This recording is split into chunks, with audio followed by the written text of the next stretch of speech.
I'd like to welcome you to Bethsaida, the house, the place, the village of the fishermen. 5 of the disciples were from here: Peter, James, John, Andrew, and Philip. But I'm standing at a really special spot right now.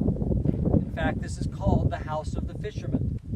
The reason being it's the house of the fishermen because inside this area they found many things that fishermen would use. Fish hooks, weights, things that were parts of their netting. Now, unfortunately, this area was destroyed a few years before the temple was destroyed in Jerusalem. And so we're looking at about 67 AD that it was destroyed. And it was not rediscovered until the University of Nebraska came here in the year 2000 and began to excavate. One of the problems with Bethsaida, they didn't know where to look because we're back a little ways from the Sea of Galilee. If you look far to your left over here, you will see that the sea is quite a ways away. But what has happened is the Sea of Galilee is not as full as it used to be. And the water used to come right up to the edge of this hill. So it's a perfect place for the house of fishermen and a village of fishermen, because that's kind of where the reeds and the tules are and all the little fish come to spawn and so on. This house could well have been the house of Peter, James, John, Andrew, Philip, and or his family. This is a fisherman's house. No question whatsoever. The other wonderful thing that happened here was a discovery that just took place about 3 years ago. Because right next to this house is another house. You see how the houses would always share their walls together. And right next to that house, they found the earliest Christian signs anywhere in the world.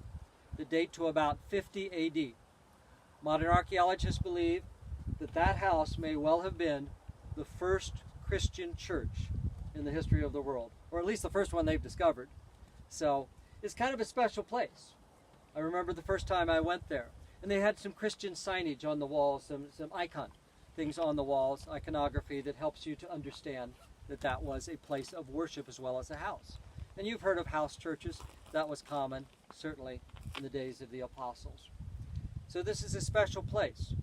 But I would remind you about those 5 disciples.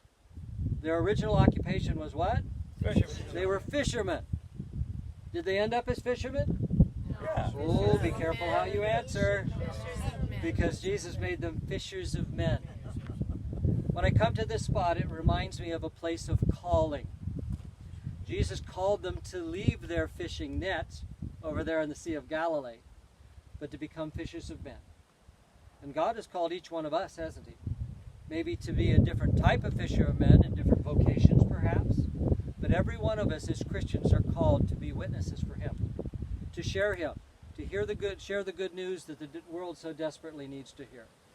And when I'm at this particular spot, this wonderful house of the fishermen, I like to imagine Peter or Andrew walking out the door, saying goodbye to his family, leaving his nets, and following Jesus down that little main street that you just walked up, following Jesus to go and change the world. I'm wondering if there's anybody here who thinks that God through them can change the world. Do you think that's true? Amen. Absolutely so. Well, we're going to have a lot of time yet to tour. I want to say goodbye to our friends in Laguna Niguel, but I'd like for you guys to say goodbye too, but please don't use English words. So let's say goodbye. Shalom, shalom. Thank you much. That's it, folks.